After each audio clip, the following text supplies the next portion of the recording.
नस्तगफिरुहु व नु'मिनु बिही व नतवक्कलु अलैहि व नऊज़ु बिल्लाहि मिन शुरूरि अनफुसिना व मिन सय्यिआति अअमालिना मन यहदिहिल्लाहु फला मुदिल्ल लहु व मन युद्लिलहु फला हादिय लहु व नशहदु अन्ना सय्यिदना व सनदना व मौलाना व मलजाना व मअवाना मुहम्मदन अब्दुहु व रसूलुहु अम्मा बाद फ़अऊज़ु बिल्लाहि मिनश शैतानिर रजीम बिस्मिल्लाहिर रहमानिर रहीम फ़क़द क़ालल्लाहु तबारक व तआला फ़ी क़ुरआनिल मजीद वल फ़ुरक़ानिल हमीद वल्लज़ीना यकनिज़ूना अज़्ज़हब वल फ़िद्दता वला युनफ़िक़ूना फ़ी सबीलिल्लाह फ़बश्शिरहुम बिअज़ाबिन अलीम आमन्तु बिल्लाहि सदक़ल्लाहु मौलानल अज़ीम व सदक़ रसूलुहुन नबियुल करीमुल अमीन व नहनु अला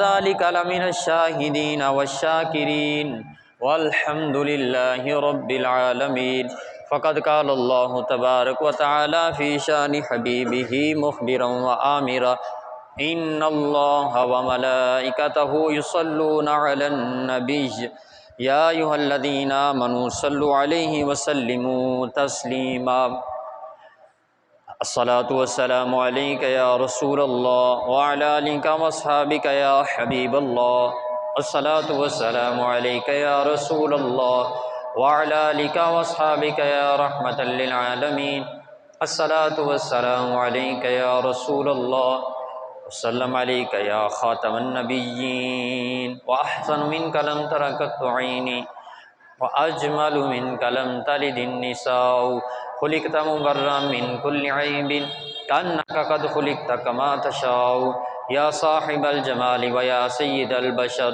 मिन वजहिकल मुनीर लक़द नुव्विरल क़मर ला युमकिनुस सनाउ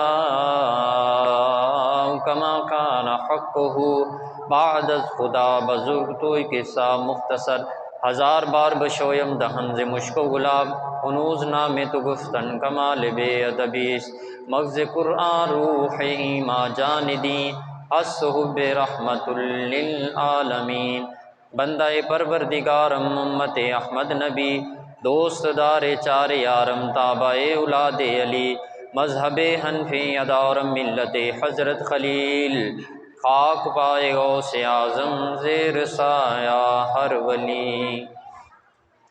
हम्दो सना के बाद दुरूद लामहदूद हुज़ूर पुर नूर सुरूर सीना इमामुल अंबिया जाने कायनात जाने जहान कायनात रहमत कायनात निअमत कायनात नूर कायनात पासदार कायनात गमसार कायनात मौला कुल इमामत कुल सियादत कुल अमारत कुल दनाए सुबुल ख़त्मुर रसूल शफ़ीउल वरा हामी बेकसा अहमद मुज्तबा जनाब मुहम्मद मुस्तफ़ा सल्लल्लाहु अलैहि वसल्लम की ज़ात गिरामी पर अहबाब ज़िवकार कुरान मजीद फ़ुरक़ान हमीद की एक आयत का हिस्सा पढ़ने का शर्फ़ हासिल किया। अल्लाह रब्बुल इज़्ज़त इसकी रोशनी में हक़ सच बयान करने की तौफ़ीक़ अता फ़रमाए और सुनने के बाद सुनाने के बाद अमल पैरा होने की भी तौफ़ीक़ अता फ़रमाए।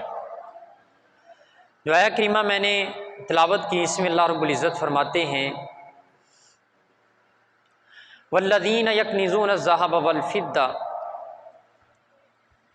और वो लोग जो सोना और चांदी जमा करके रखते हैं वला युनफ़िक़ूनहा फ़ी सबीलिल्लाह, और अल्लाह के रास्ते में ख़र्च नहीं करते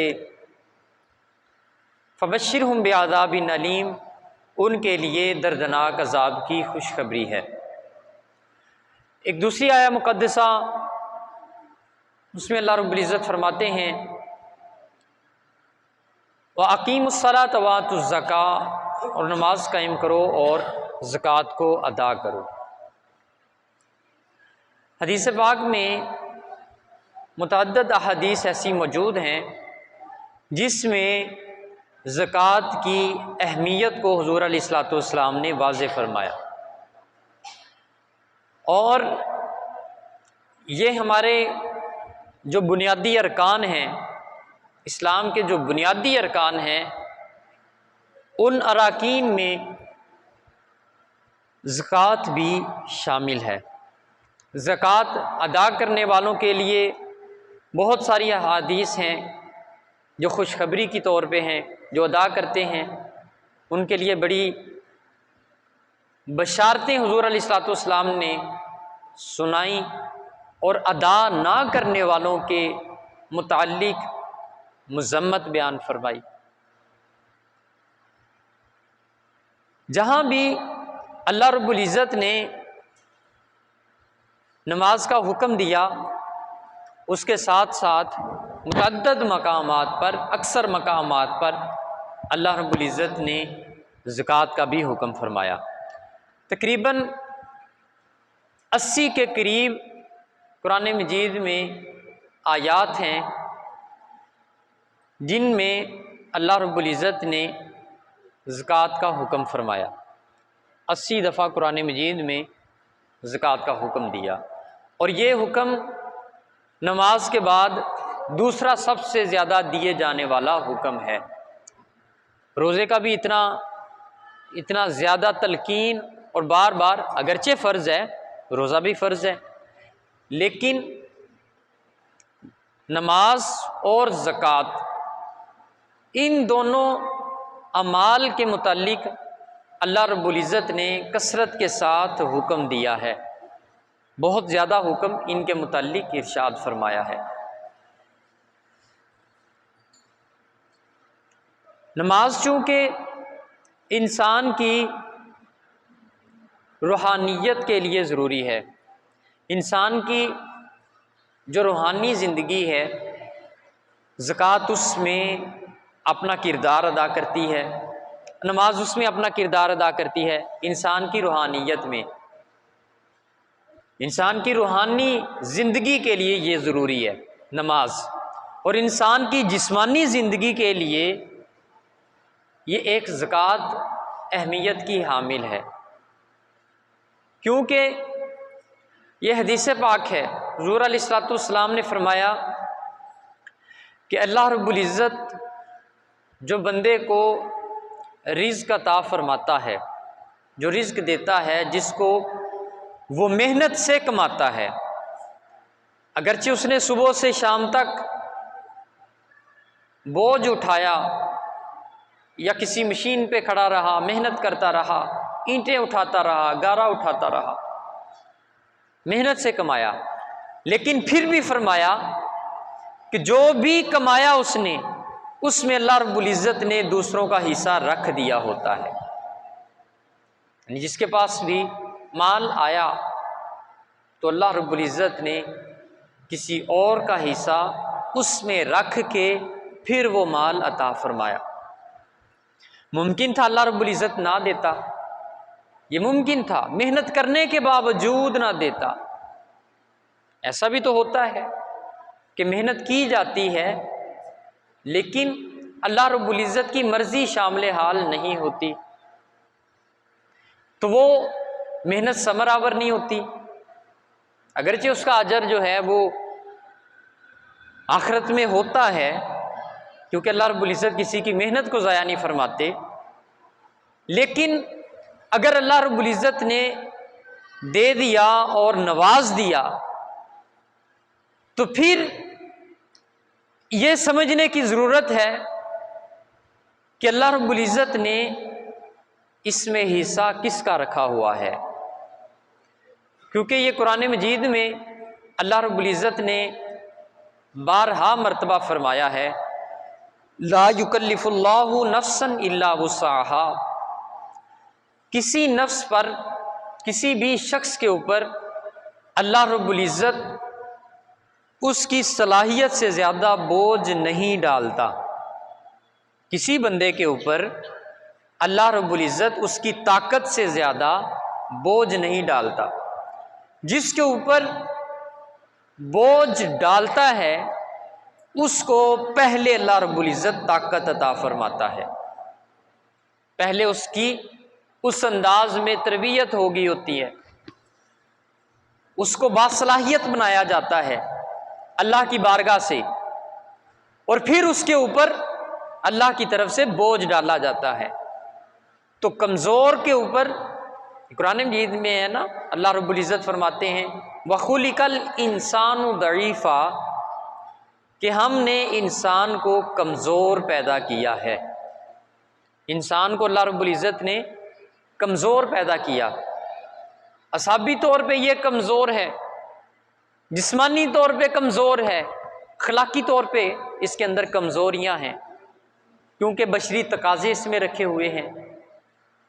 तो अल्लाह रब्बुल इज़्ज़त जब बोझ डालना चाहता है या बोझ डालने का इरादा फरमाता है तो उस बंदे के अंदर पहले सलाहियत दे देता है। ऐसे ही अल्लाह रब्बुल इज़्ज़त जब किसी शख्स को नवाजना शुरू करे, किसी को देना शुरू कर दे, किसी को नवाजे, तो सबसे पहले करने वाला जो काम है वो ये है कि इंसान ये सोचे कि जो अल्लाह रब्बुल इज़्ज़त मुझे दे रहा है, नवाज रहा है, मेरी हैसियत से बढ़ के मेरे पास माल आना शुरू हो गया, तो इसमें अल्लाह रब्बुल इज़्ज़त ने हिस्सा किसका रखा हुआ है? इस माल में हिस्सेदार कौन है? किसका माल अल्लाह रब्बुल इज़्ज़त मुझे दे रहा है और मुझे मजाजी तौर पे उसका मालिक बना रहा है? तो उन हिस्सादारों को पहचानना ये हर फर्द के ऊपर लाजिम होता है। यह हदीस पाक हुज़ूर अलैहिस्सलाम ने फरमाया कि जिस कौम से ज़कात का निज़ाम उठ जाता है, जो ज़कात की अदम अदायगी करते हैं, अल्लाह रब्बुल इज़्ज़त उनके ऊपर अपना कहत मुसल्लत करता है, कहत मुसल्लत करता है। कहत की बड़ी शक्लें होती हैं। ये जो महंगाई आई हुई है, ये भी एक कहत की शक्ल है, ये भी एक कहत की शक्ल है। बारिशों का ना होना, ये भी कहत की एक शक्ल है। कुदरती आफात का आ जाना, ये भी कहत की एक शक्ल है।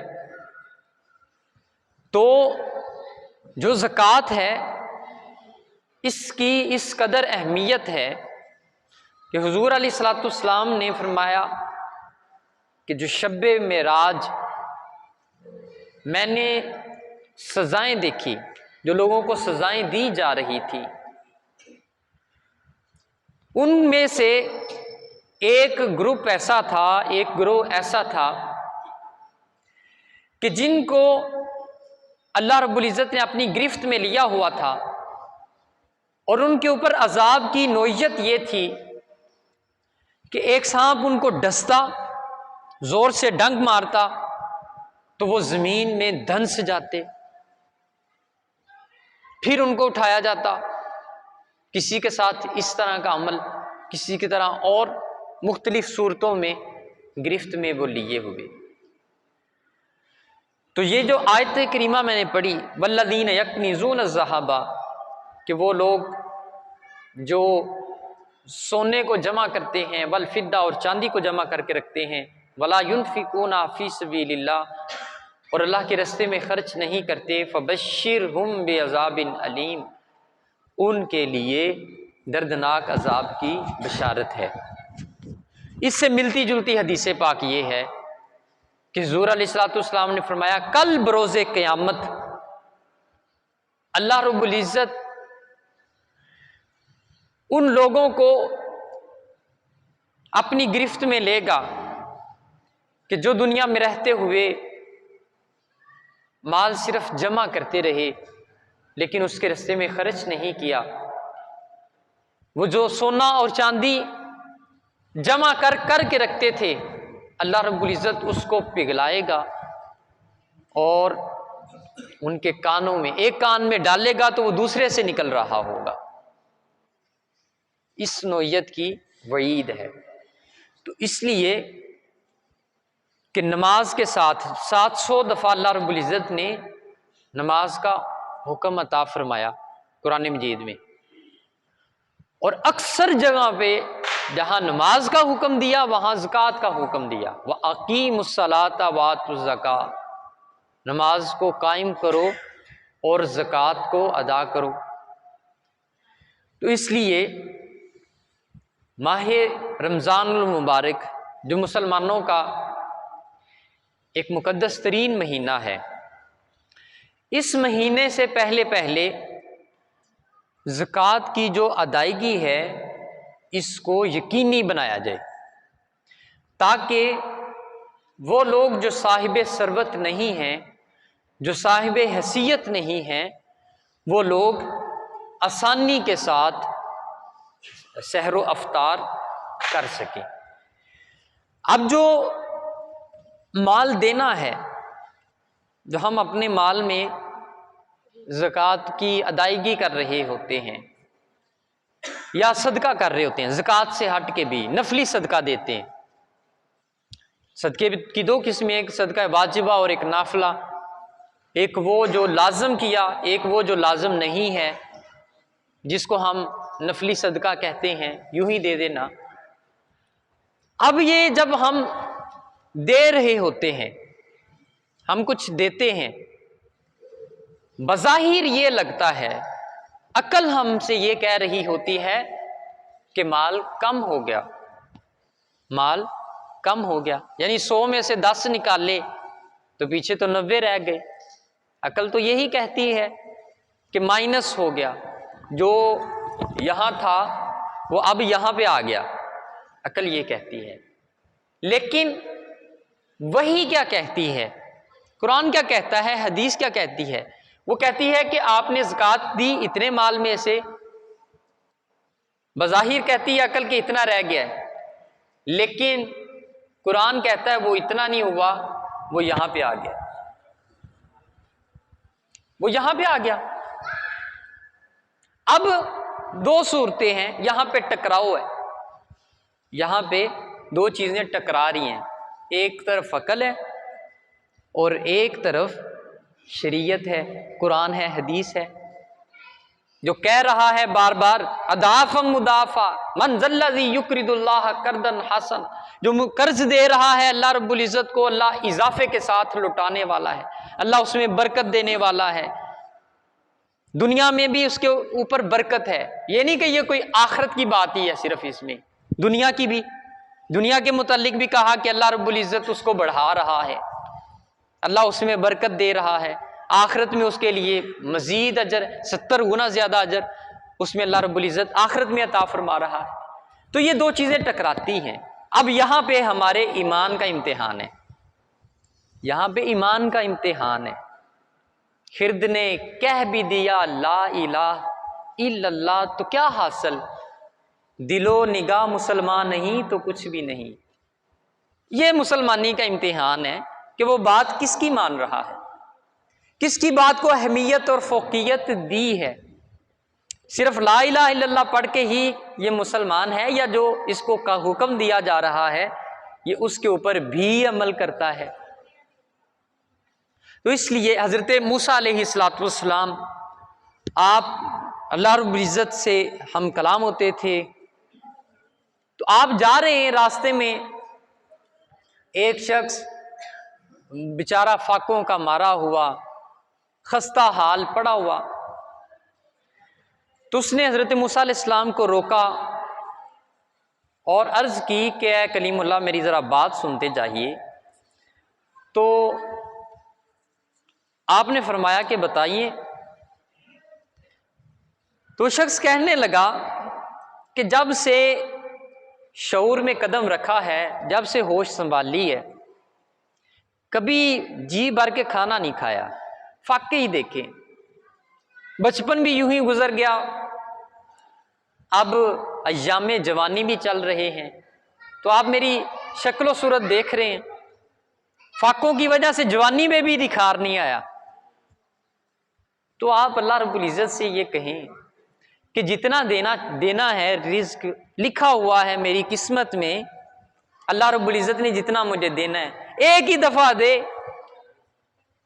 एक टाइम से रज के रोटी खा ला, एक ही दफा मुझे दे दे, ये बार बार के मरने से एक दफा मर जाऊं बेहतर है।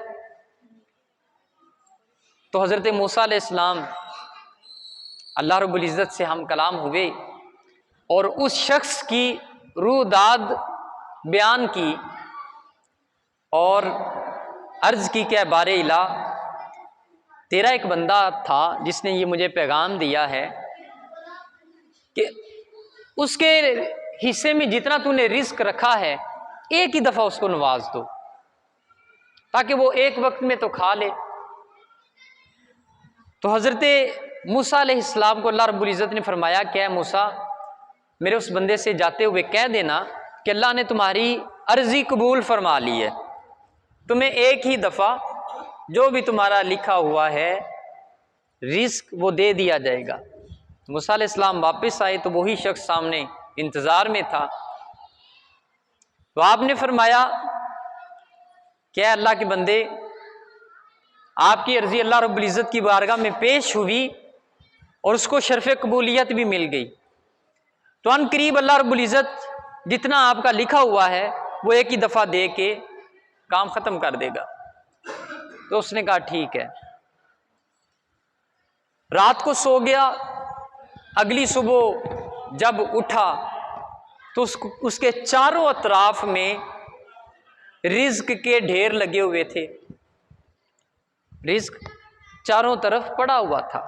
अब देखिए यहां पे पहले तो नबी की अहमियत समझे ना, कि नबी वो है जिसने इल्तिजा की तो तकदीर बदल दी अल्लाह रब्बुल इज़्ज़त ने, कि उसकी तकदीर में जितना भी लिखा हुआ था वो तो उसको तादम मर्ग मिलना था, आखिरी दम तक मिलते रहना था, तो वो अल्लाह रब्बुल इज़्ज़त ने एक ही दफ़ा दे दिया।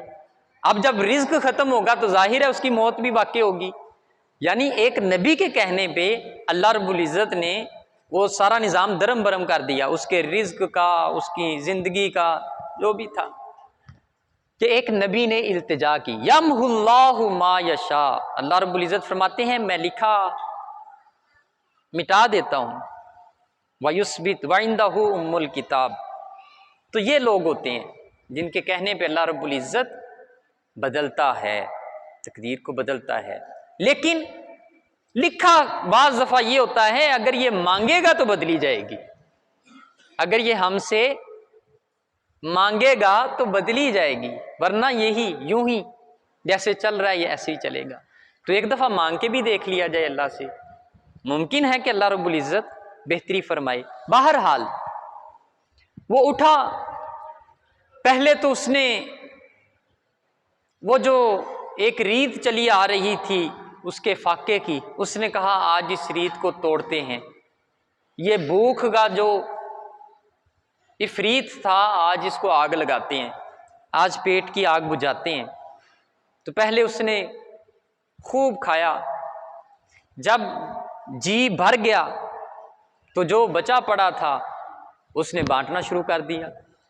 उसे पता था अब ये एक दिन तो इसने ख़त्म होना ही है, तो आज खा लिया तो इसे ख़त्म करते हैं और फिर अल्लाह के हवाले, ये चंद दिनों के बाद भी मरना ही है, तो चलो कोई मेरी तरह और कोई भूखा ना रह जाए, उसकी ख्वाहिश पूरी हो जाए एक दफ़ा जी भर के खाने की। तो वो बाकी बांट दिया। हज़रत मूसा अलैहिस्सलाम एक अरसे के बाद दोबारा गुजरे और देखा कि उसके चारों तरफ रेल पेल है, लंगर खाने बने हुए हैं उसके, और लोग आ रहे हैं, खा रहे हैं, जा रहे हैं, और वो बैठा हुआ बांट रहा है, और हर तरफ अनाज के गल्ले के ढेर लगे हुए हैं। तो बड़ी हैरत हुई कि इसके खाते का जो रिज्क था वो तो मिल गया, जिससे 4 महीने ही बड़ी मुश्किल गुजरने थे। तो अब तो एक अरसा गुजर गया और जो अनाज इसको दिया गया है ये सदियां खाता रहे तो नहीं खत्म होने वाला। तो ये मामला क्या हुआ, ये कहानी पलट कैसे गई? तो अल्लाह रब्बुल इज़्ज़त की बारगाह में फिर हाजिर हुए। हम कलामी के बाद फिर उसका जिक्र छेड़ दिया कि वो जो एक बंदा जिसकी मैंने इल्तिजा की थी कि उसे एक ही दफ़ा दे दिया जाए जितना उसकी किस्मत में लिखा है, दे दिया जाए। तो ऐ बारे इला तूने उसको अता फरमाया। तो आज मैंने आते हुए देखा वहाँ का नक्शा कुछ और था, वहां का रंग ही कुछ और था। वहां पे तो लोग काफलों के काफले उसके पास आ रहे हैं, उसके लंगर खाने से खा रहे हैं और वो खिलाए जा रहा है और ढेर अनाज के पड़े हुए हैं। जिसको खुद रोटी मुयस्सर नहीं थी पेट भर के खाने को, उसके हालात ये कैसे हो गए? और से और होते जा रहे हो, काबिले गौर होते जा रहे हो। तो वो काबिले गौर बंदा क्यों बन गया? तो अल्लाह रब्बुल इज़्ज़त ने फरमाया कि ए मूसा, मेरा ये वादा है कि जो दुनिया में मेरे रास्ते में खर्च करता है, मैं उसको 10 गुना दुनिया में इजाफे के साथ लुटाता हूं और 70 गुना अल्लाह रब्बुल इज़्ज़त फरमाते हैं कि मैं आखिरत में उसको इजाफी अता फरमाने वाला। तो वो शख्स उसे जब हमने नवाजा, जब हमने उसे दिया और गैर मामूली दिया जितना उसने कभी देखा भी ना होगा, तो फिर उसने क्या अमल किया? उसने वो अमल किया जिसने हमारी कुदरत को जीता, कुदरत को जीता कि खुद खा लिया और जो बचा था उसको अल्लाह की बारगाह में मेरे रास्ते में तकसीम कर दिया। अब ये जो कासिम था, ये जो तकसीम करने वाला अमल था, इसका ये ऐसा अमल था कि मेरी मखलूक के साथ ये भलाई हो रही है, उसको खिला रहा है, ईमानदारी के साथ खिला रहा है, तो मैंने नवाजना भी इसे शुरू कर दिया कि इसके ज़रिए अल्लाह रब्बुल इज़्ज़त दूसरों की भलाई कर रहा है। जब हमें अल्लाह रब्बुल इज़्ज़त नवाज रहा होता है तो दो सूरतें हैं। एक तो ये कि अल्लाह रब्बुल इज़्ज़त मालिक हकीकी तो अल्लाह है ना हर चीज़ का। अल्लाह रब्बुल इज़्ज़त ने मजाजी तौर पे हमें मालिक बनाया होता है, मजाजी तौर पे अल्लाह रब्बुल इज़्ज़त ने हमें मालिक बनाया होता है। और दूसरी सूरत ये होती है कि अल्लाह रब्बुल इज़्ज़त ने हमें कासिम बनाया होता है कि ये माल है, इसको तकसीम करना है। हम वो समझ नहीं पाते कि हम मालिक नहीं कासिम थे। ये जो अल्लाह रब्बुल इज़्ज़त ने हमें दिया था इसके मालिक नहीं थे हम, हमें बतौर कासिम यहाँ पे तैनात किया था कि इसको तकसीम करना है। अब वो तकसीम करते हुए हमने फिर किस अमल से काम लिया, उसकी तकसीम कितनी आदिलाना थी हमारी, इस पे हमें गौर करने की ज़रूरत है। तो बहरहाल ये हमारा जो माह मुकर्रम है रमज़ानुल मुबारक, इसकी आमद करीब करीब है, तो इसमें ये देखा जाए कि इस दौर में जबकि महंगाई का इफरीत भूत जो है वो सर चढ़ के बोल रहा, इन हालात में जो साहिब सरबत नहीं हैं, जो सफ़ेद पोश हैं, उनका ख्याल खुसूसी तौर पे रखा जाए और सिर्फ ज़कात तक ही महदूद नहीं। जो साहिब निसाब नहीं है लेकिन कुछ ना कुछ होता है उसके पास, तो कोशिश करें कि वो दूसरों की मदद करे। एक बादशाह को उसके वज़ारा ने और उसके मशीरों ने और दानिश्वर लोगों ने ये मुतनब्बे किया, तशवीशनाक बात बताई कि अगले साल में कहत आने वाला है, अगले साल कहत आने वाला है, लिहाजा उसके लिए आप तैयारी करके रखें। बादशाह ने अगले दिन अपनी रियाया जमा किया, अपने लोगों को जमा किया और कहा कि मेरे भाइयों, हमारे लिए एक आइंदा साल मुश्किल का पेश आने वाला है, लिहाजा इसमें एक दूसरे का ख्याल रखा जाए और एक दूसरे की मदद की जाए। अब उस कौम ने क्या किया, क्योंकि पहले घर दीवार के साथ दीवार जुड़ी होती थी ना, अब तो दिल भी दूर हो गए और दीवारें भी दूर हो गई, तो सब ने अपने अपनी दीवारों में सुराख किए जहां से वो चीजें लेते और देते थे, जहां से जो भी पका थोड़ा सा हमसाये को दे दिया। चीज़ें लेने और देने वाला अमल उन्होंने शुरू कर दिया कहत से पहले ही, कि ये आदत बन जाए, जब कहत आए तो तब देना मुश्किल ना हो हमारे लिए। वो 3-4 साल गुजर गए तो बादशाह ने अपने वो जो दानिश्वर थे, जो मशीर थे, जिन्होंने कहा था कि कहत आने वाला है, उनको पूछा, यार वो कहत आना था, हमारे ऊपर तो भूख आनी थी, तो वो कब आनी है? तो उन्होंने कहा, बादशाह सलामत, वो आके गुजर गई है, महसूस ही नहीं हुआ, लोग यूं बांटते बांटते वो वक्त गुजार गए, महसूस नहीं हुआ, आया था।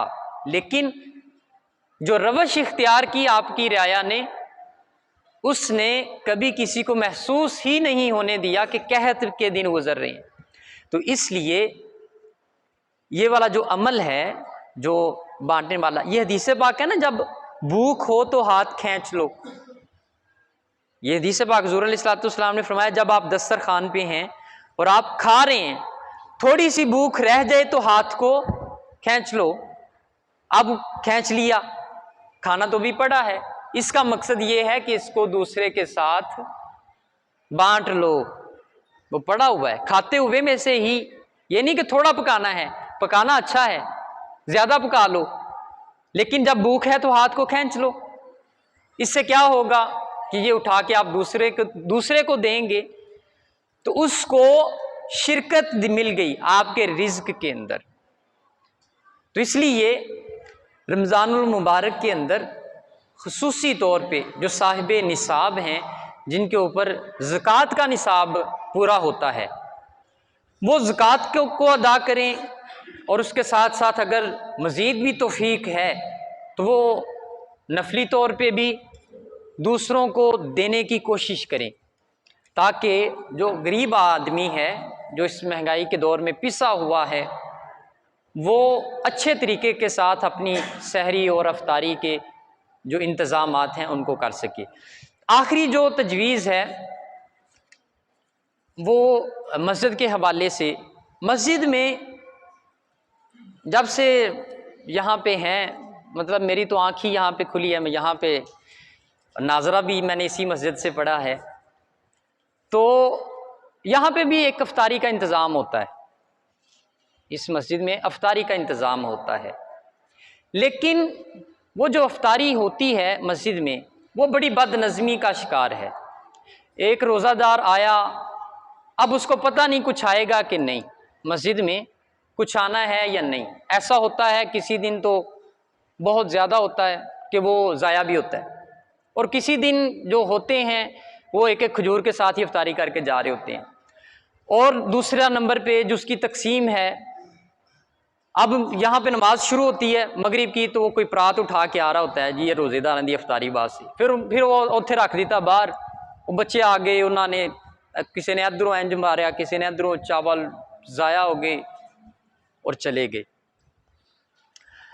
मस्जिद दे विच जिहड़ी अफ्तारी होंदी है, इहदियां दो सूरतां ने, या तो इनू मुनज़्ज़म किया जाए या इनू बंद किया जाए, दो हल ने। हुण देखो ना, एक रोज़ादार है जिन्हें सुबह तो रख के शाम तक अल्लाह की इताअत की, उन्होंने शाम को बाइज्जत तरीके दे नाल अफ्तारी नहीं मिलनी, तो इहदे नाल वो घर कर लैंदा बेहतर सी।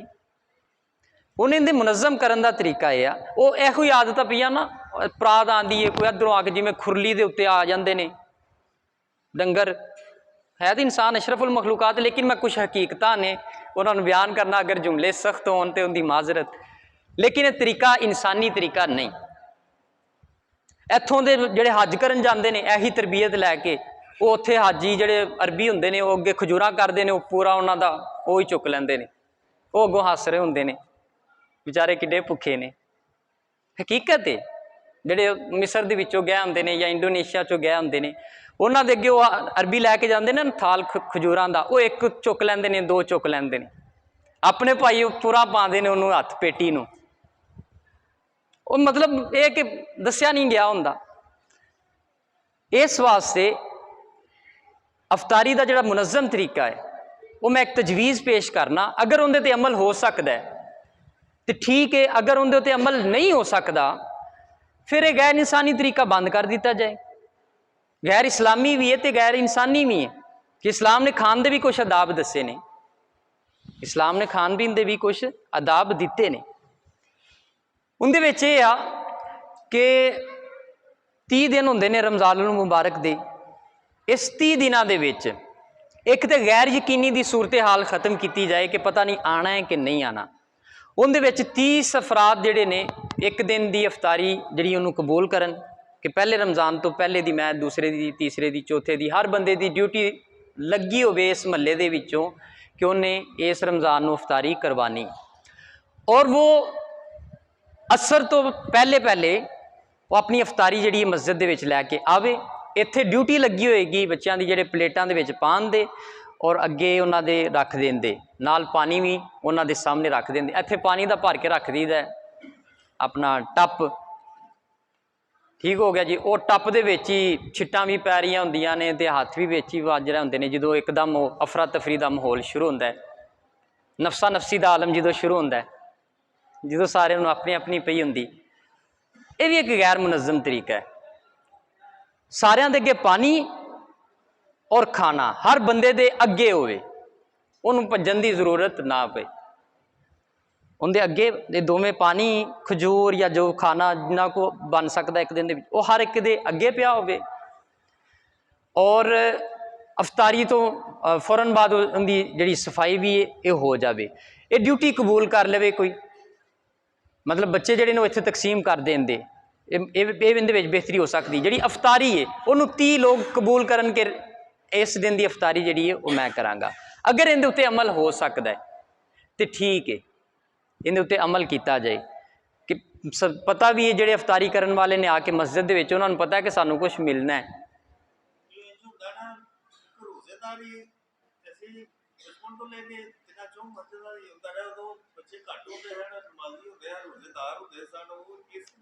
इनका भी हल है बच्चे नहीं देखो ना,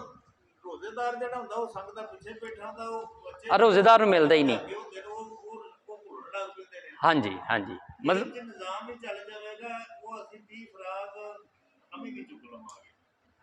ये भी इनका भी हल है यार, यानी बच्चों का अलग, बच्चों के अलग निज़ाम हो जाए।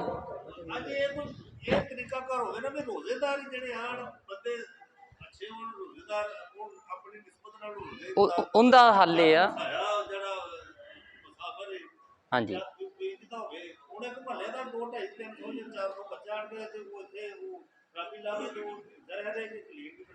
उनदे विच ये कि अफतारी जिहड़ी बच्चों की है ना, चलो इंशाल्लाह ये एक अजान मैं दे दी है, इंशाल्लाह इहदे ते जिहड़ा है वो गौर फिक्र किया जाए और इस तरीके नूं भी बेहतर और मुनज़्ज़म बनाया जाए। अल्लाह रब्बुल इज़्ज़त अमल दी तौफीक ता फरमाए। व मा तौफीक इल्ला बिल्लाह।